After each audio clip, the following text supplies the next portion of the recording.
Mga kapatid, ang ating pong pag-aaralan po ngayon ay pinamagatan po nating pamumuno ng may makadiyos na halimbawa. Pamumuno ng may makadiyos na halimbawa. Nehemiah chapter 5 verses 14 to 19 na binasa po ng ating pong chairman of the board na si kapatid na si Brother Martin.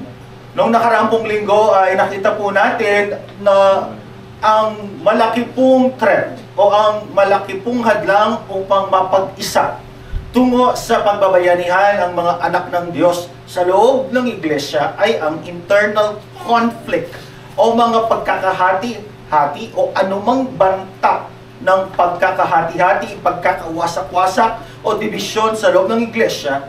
At ang mga leader ng iglesia ay tinatawag o minamandato ng Panginoong Diyos na harapin ng may biblikal na proseso at pamamaraan ang anumang uri ng banta o gusot dito sa loob ng iglesia.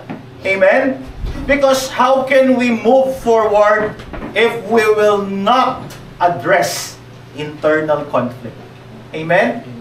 Sapagkat ang mga maharlika, ang mga mayayaman ay inabuso nila ang sitwasyon at ang kahinaan ng kanilang mga kapatid.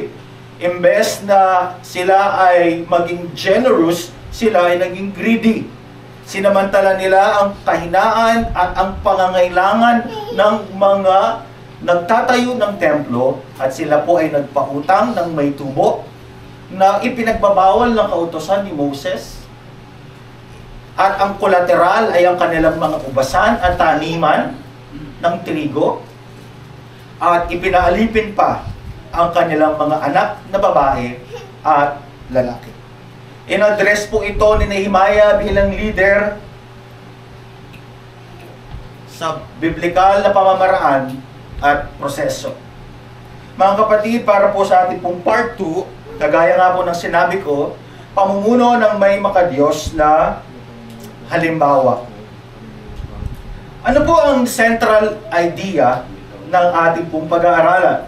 Sa pamumuno po sa loob ng iglesia, hindi lamang po natin kailangan na harapin at ayusin ang mga suliraning pangloob, kundi sa pagpapanatili ng pagkakaisa sa loob ng iglesia, ang makadiyos na halimbawa ay kailangan at marapat na ipakita. So dito po, iikot ang ating pong pag-uusapan. Paano po ipinakita ni Nehemiah ang isang makadiyos na pamumuno? Paano niya ipinakita ang isang makadiyos na pamumuno sa kabila ng may pangloob na gusot at panglabas na suliranin? Dalawa po. Number 1, selfless service and servanthood service. Dalawang S. Tignan po natin. Number 1, selfless service.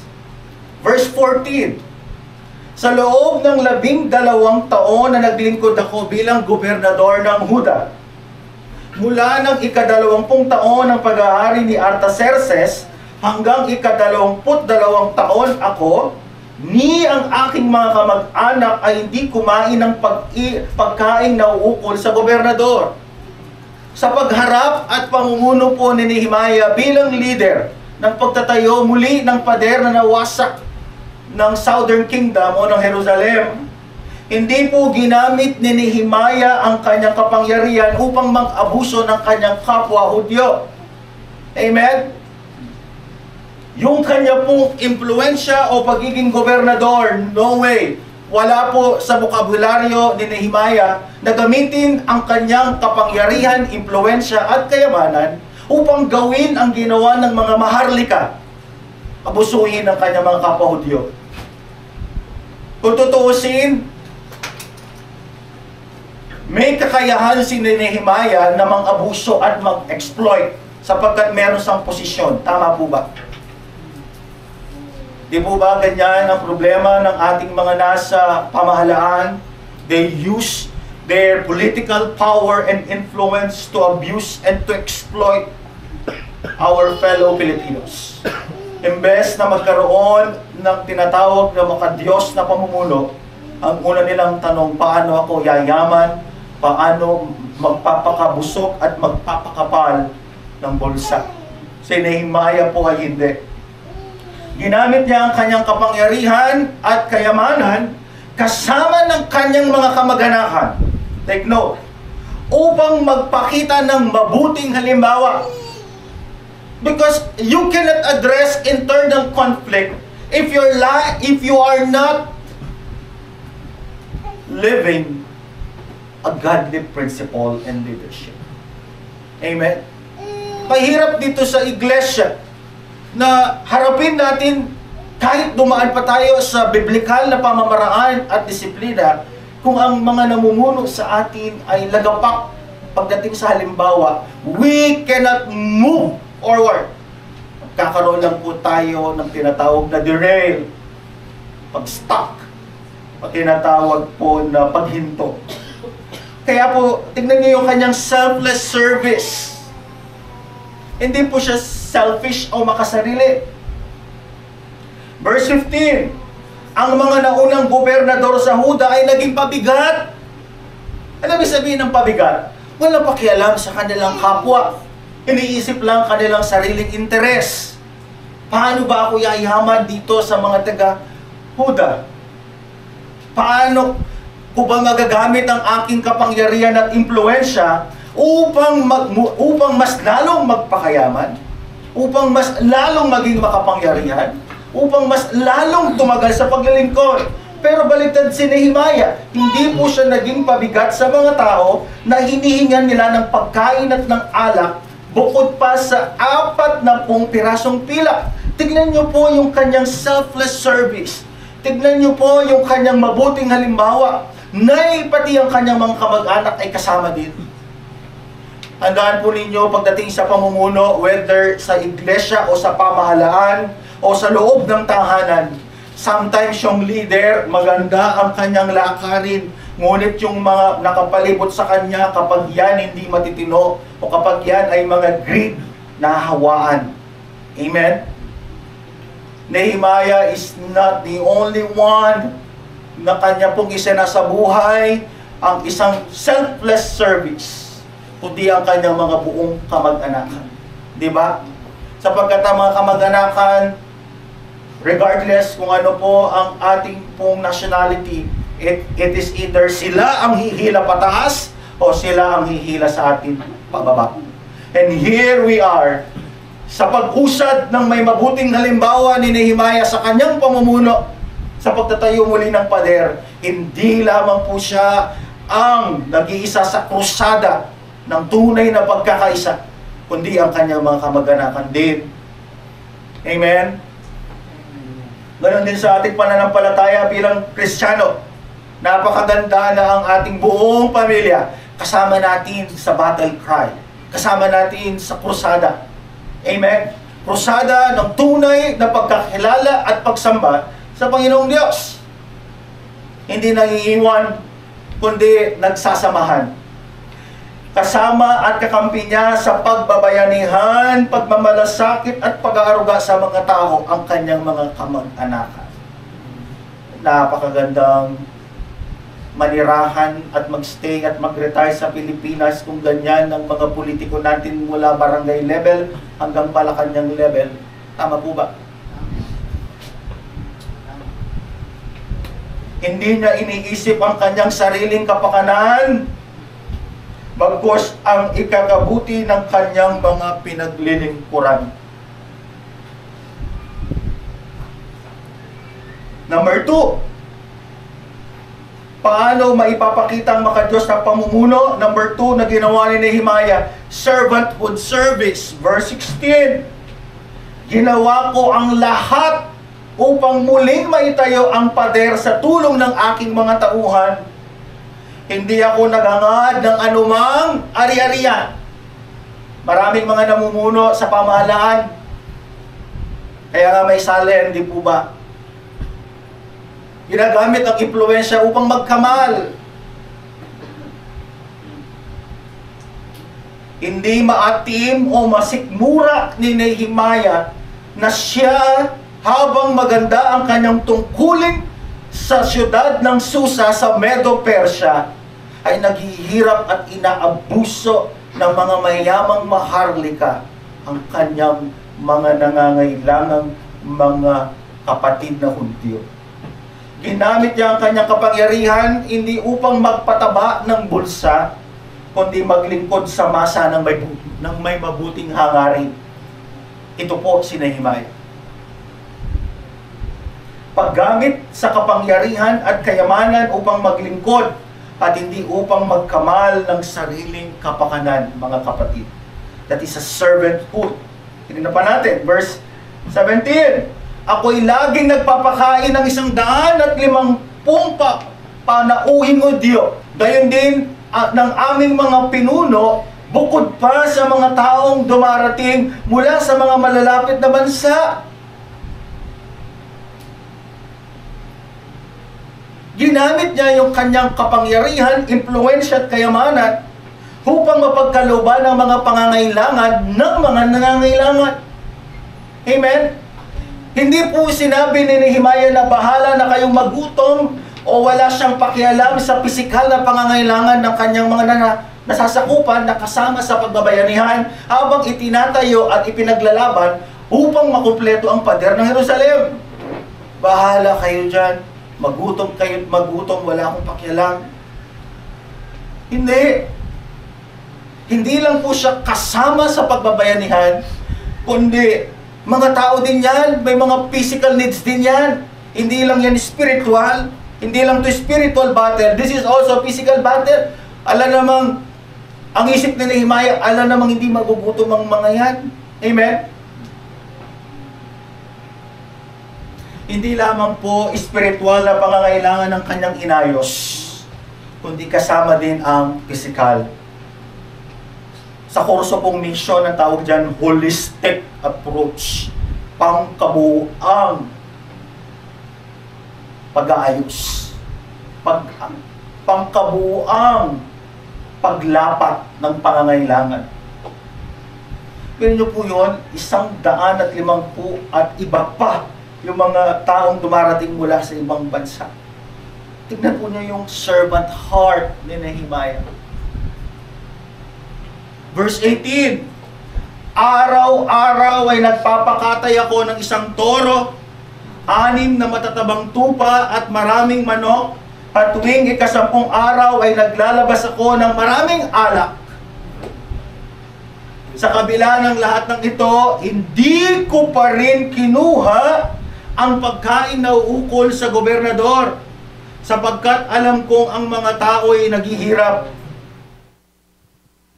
Nagsakripisyo po alang-alang sa paglilingkod at pagmamahal sa bayan ng Huda. Ni yung marapat para sa kanya, take note po ha, ni yung marapat para sa kanya, hindi niya kinuha. Nagkaroon siya ng tinatawag na pagsasakripisyo. Para saan? Para alang-alang sa paglilingkod at pagmamahal sa bayan po ng Huda. Anong ibig sabihin po niyan? Yung nauukol para sa kanya, sinet aside niya. Sa pamumuno o in leadership, bilang mga anak ng Diyos, bilang mga leader ng iglesia, bilang mga elders and pastors and deacons, may mga personal tayong sacrifices para sa ikakabuti ng iglesia at para sa ikakabuti ng bawat isa. Tama po ba?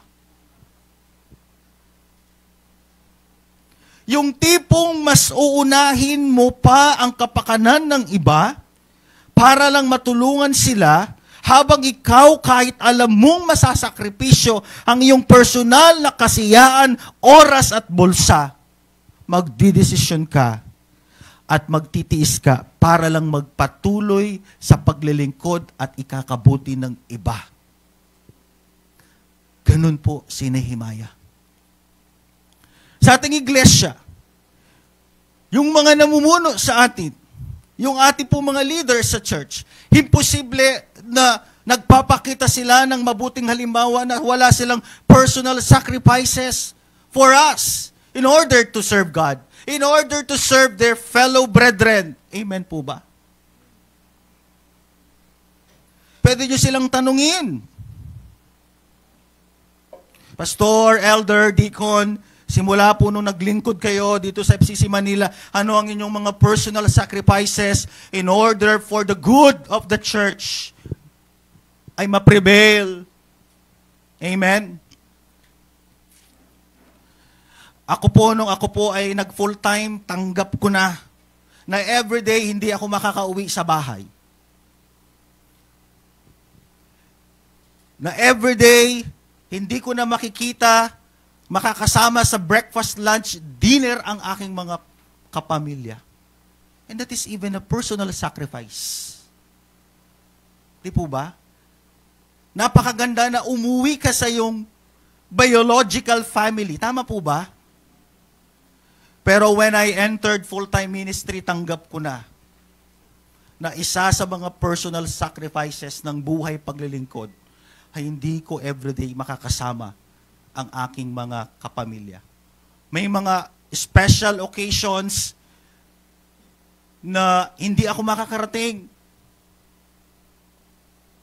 May mga gawain na kailangang unahin upang sa ikakausad. Ganon din po si Nehemiah.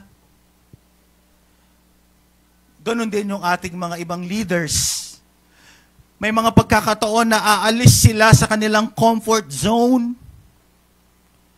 hindi upang paglingkuran ng kanilang sarili, kundi upang umusad tayo sa pagtatayo muli ng ating pader sa panahon ni Nehemiah at sa panahon natin dito sa Filipino Christian Church, Manila.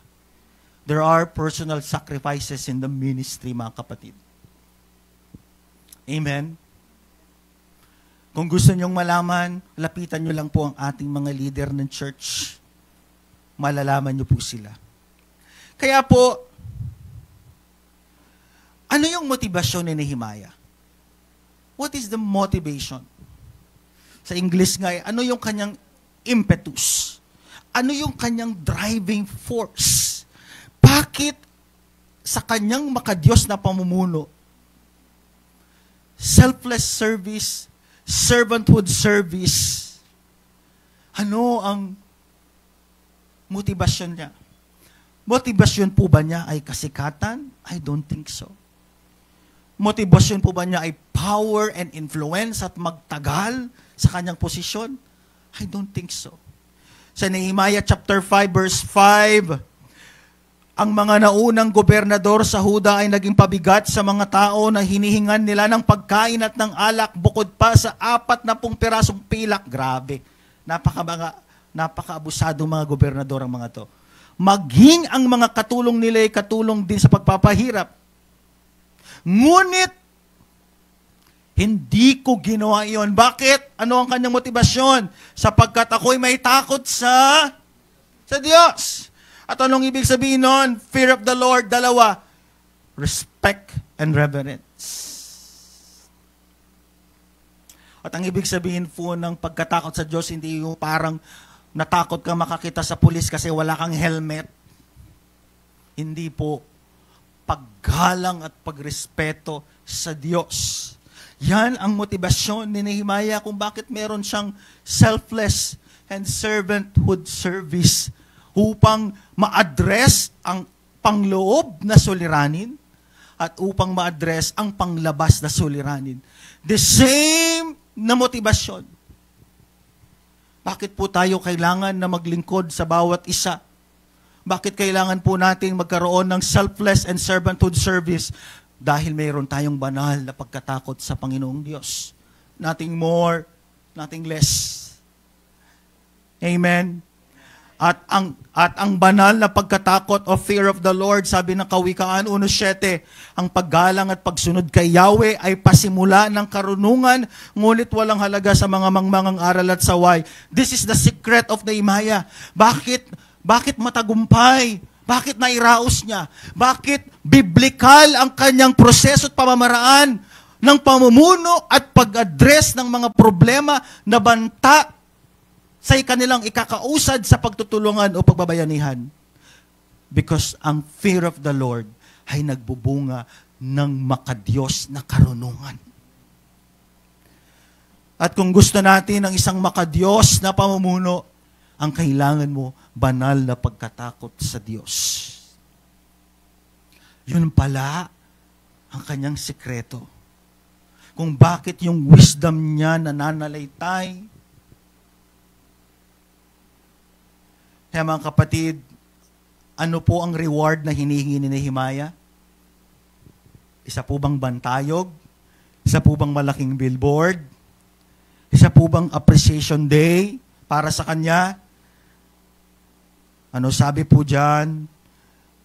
Alalahanin mo ako, O Diyos, verse 14, Nehemiah 5:14, sa lahat ng ginawa ko, alang-alang sa sambayanang ito. Nehemiah deserved recognition, isn't it? He really deserved, humanly speaking, recognition. Pero ang sabi niya, I'm willing to set aside human recognition kasi ang gusto ko ng reward sa lahat ng pagpapagal ko, paghihirap ko, upang makausad tayo sa pagkakaisa, sa pagtatapos ng pagtatayo ng pader, ay alalahanin ako ng Diyos. At anong ibig sabihin ng alalahanin siya ng Diyos? Ibig sabihin, yung mga papuri, pagsambat, pagpaparangal, ay maibalik lamang niya sa kanyang Diyos na pinaglilingkuran. That's it. Sometimes, sa ministry, kapag tumataas ang ranggo mo, which is hindi dapat, may mga pagkakataon napaka-tempting na hindi ka maging humble, ikaw'y nagiging hambog. Hindi ka na makorek, hindi ka na malapitan, ayaw mo nang magpakorek, ang hirap mo nang ikorek. Pero si Nehemiah hindi. Kulang na lang, hindi mo kantahin yung kantang Saan Ako Nagkamali. Yung mga panahon po ng jukebox dyan, nabuhay po ba ang inyong mga alaala? Hindi po ba? Reward. Ito lang yung reward niya, Lord, remember me. Naalala ko tuloy yung pong nasa kanan ng ating Panginoong Jesus. Di po ba? Lord, when you are reigning, remember me. Makikita po ba natin si Nehemiah sa bagong langit at bagong lupa? Definitely. Hanapin na lang nyo, baka may name tag, Nehemiah. Ito ang leadership na kailangan po natin. Amen? Mga leaders, make sure na meron tayong banal na pagkatakot sa Diyos. With or without recognition, ang pinaka magmomotivate sa atin, fear of the Lord, and our greatest reward, Lord, remember us in our service. Sapagkat may mga pagkakataon na hindi ka manonotice sa ministry at kung ang iyong motivasyon sa paglilingkod ay mapansin ka, maging sikat ka, kapatid, you are in the wrong place. Because ministry is not all about fame. Ministry is about selfless and servanthood service because you fear the Lord your God. And the only reward that you really want while you are serving God ay maalala ka niya. Naalala ko tuloy ang ating Panginoong Yesus sa kabila ng kapuspusan ng kanyang paglilingkod ng mga anghel, karangyaan, kaluwalhatian, pinili niyang magpakumbaba, magkatawang tao, mamatay at muling mabuhay. Hindi upang paglingkuran siya, Marcos 10:45, upang maglingkod sa atin. Kagaya po ni Nehemiah. Kaya ano ang ating pong application? Narinig nyo ng application, anong ibig sabihin nun? Patapos na pala si Pastor Mark. Bilang mga leader ng iglesia, as we close chapter 5, kailangan nating harapin at ayusin sa biblikal na proseso ang anumang uri ng gusot at atake sa loob ng church upang mapanatili ang pagkakaisa sa loob ng iglesia. This is the difficult part. Sapagkat yung ilalagay mo sa discipline, hindi iba. Tama po ba? Ka-brother mo, ka-sister mo. And yet, may mandato tayo sa Panginoong Diyos na ilagay sila sa biblikal na proseso at pamamaraan ng pagdidisiplina. We have only two choice, to address or to compromise. Kailangan nating i-address immediately yung mga anumang uri ng maghahati sa atin. Amen? Kaya nga, mag-a-attend tayo sa Sabado. Mga leaders, strange fire. Huwag kalimutan. Kailangan immediately yung mga false teaching, yung mga pagkakahati-hati, ako kay Pablo, ako kay Pedro, ako kay Kristo. Di ba? Mga kapatid, kung tayo mismo dito ang magkakawatak-watak, I don't think masaya at maligayang pumasok dyan sa gate. Amen?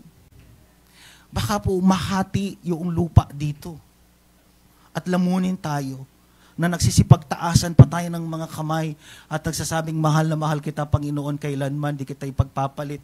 Sabayan mo pa yan ng, ikaw lamang ang nagtiwala sa akin, o Diyos, tapos tayo mismo. We hate each other. We don't even care for one another. At kapag nalaman mo na nangangailangan ng kapatid, huy, grabe to, opportunity to. Pautangin ko nga ng may tubo, 12% per week. Di po ba? Because as I said, crisis reveals the true colors of our heart. It's either generosity or greed. Amen? Ayokong masyadong i-discuss yung utang dito kasi yun ang reason ng abuse, yung pagpapatubo sa utang. Let's talk it about some other time. Doon natin isa-isahin. Pero mga kapatid, kapag naman may mga kapatid talaga na ayaw talaga nila kayong pahiramin, with all humility and respect, wag naman nyo po silang daanin sa Facebook at sa billboard sa EDSA. Amen?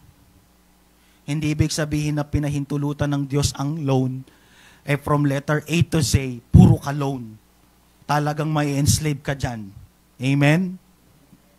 Baka magparitoki ka pa para lang takasan ng iyong utang. Totoo po yan, may mga nagparitoki talaga para lang takasan ng utang. Amen?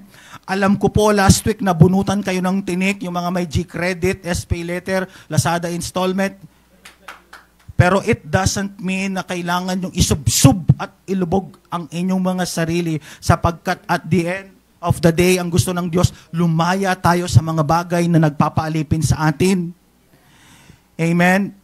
At mga leaders, this is the difficult part. We need to wrestle. Kailangan nating mag-unite in terms nito pong pagkakaisa at pagbabayanihan. Number 2, bilang mga leader ng iglesia, tayo mismo ang mangunguna sa bawat ikakabuti, ikakaunlad at ikakataguyod ng pagkakaisa nating iglesia para sa katuparan ng pagbabayanihan. Tayo yung mag-uunahan, mga leaders, tayo yung mag-uunahan sa Bible study. Tayo yung mag-uunahan sa family worship. Tayo yung mag-uunahan sa soul winning. Tayo yung mag-uunahan sa training. Tayo yung mag-uunahan sa pagmamalasakit sa mga kapatiran. Because we are the leaders mandated by God para gawin natin to. Mag-uunahan. Hello? Hindi po mag-uunahan lumabas. Nehemiah exemplified and exhibited this godly example.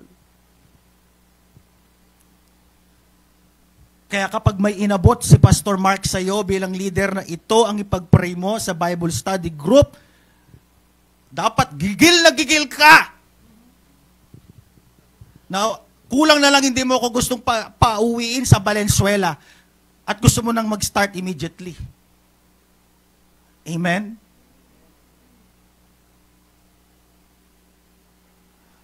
Na pagdating sa mga vision and mission natin, tayo mismo ang mag-aabot ng kamay para magdugtong-dugtong at magkaisa.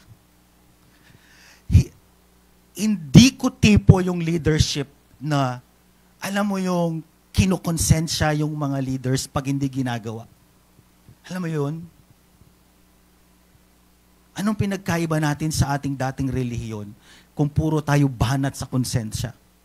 At paano mahihilom yung sugat ng mga pumupunta sa iglesia kung ang pulpitong ito, puro banat na nagdudulot ng sugat?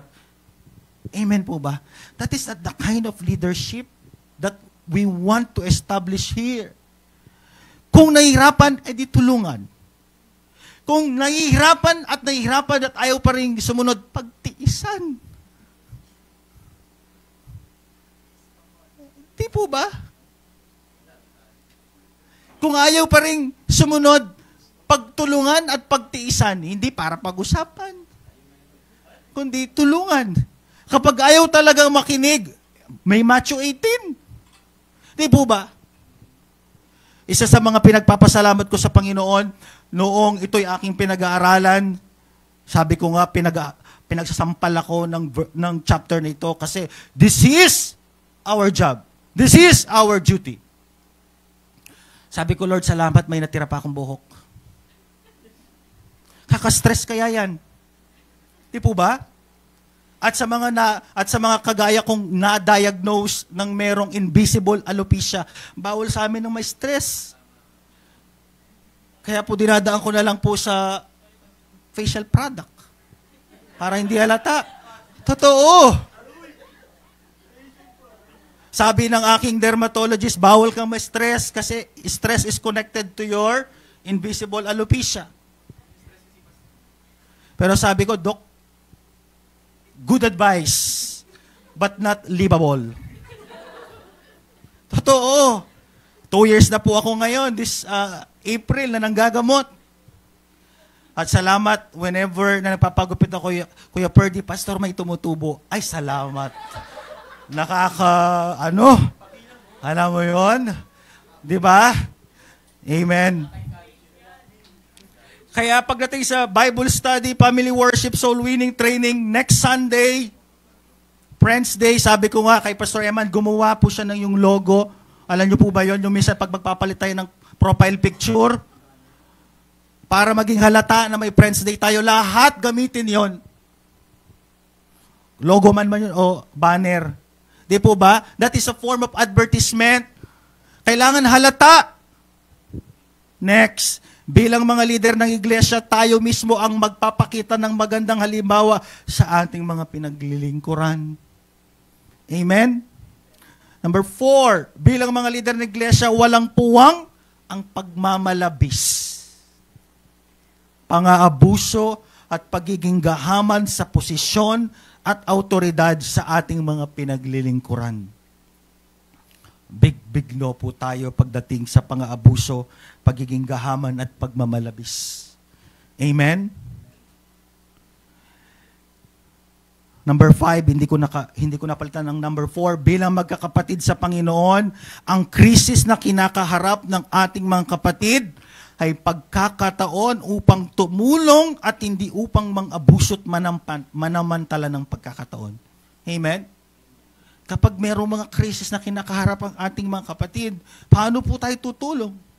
Pero make sure na kailangan talaga katulong-tulong yan. Pero kung from January 1 to December 31, puro na lang tulong, kapatid.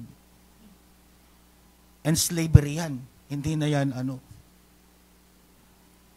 Next, bilang mga leader ng iglesia, ang ating gantimpala sa paglilingkod ay maalala tayo ng Diyos at ang ating motibasyon ay ang ating takot sa Kanya.